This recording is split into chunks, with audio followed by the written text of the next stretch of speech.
Everybody in Ethiopia that we came across spoke English. Right. Literally everybody.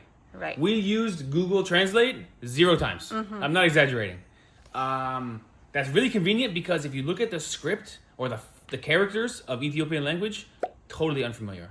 Right. Would be hard to recognize signs. Maybe you could memorize like toilet or exit, but to read that font would be almost impossible. And so the fact that everybody spoke English was super convenient, and they're very humble people who say, "Oh, my English is not very good," and then they proceed to speak very good English. So it was super easy to get around.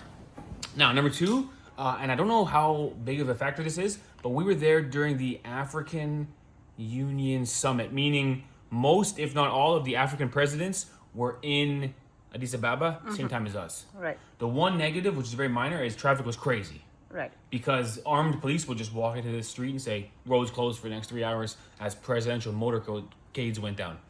But the good side was so clean. Couldn't believe how clean and organized it was. We saw armed military like everywhere. And probably the armed military are only there for African Summit, but in between armed military, tons of security. Right. Stores have security. Our apartment had 2 security guards. Sometimes streets or even like intersections have security. So it seemed overwhelmingly safe and clean. I guess they have something called the Corridor Project, which is making everything more green and more safe and walkable and bike lanes and everything. It was so advanced and modern, I couldn't believe it. Very respectable people all around. Right. I guess they're still building towards the future. They're sort of in the process right now. Yeah. But wow, green parks on every street corner. And some of them are huge and very elaborate.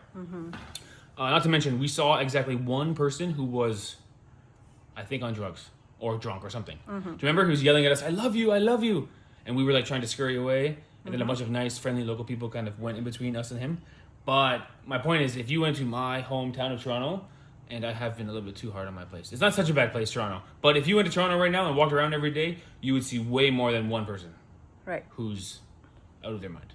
So my point is very respectable and clean. I don't know how much the African Summit affects that, but probably 50 times in the videos we were like, this is Ethiopia, wow. So respectable everywhere you go. Really, really nice. Now, number 3, and this is a bit of a sneak peek of our next upcoming video. I might even show you some footage of the upcoming video.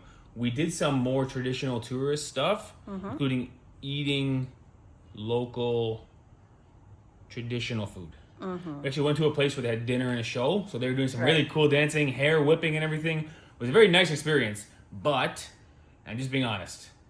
Ethiopian food destroyed me. If I go back to Ethiopia, which I think we will because the response was so good, I can't eat Ethiopian food. I'm on antibiotics right now.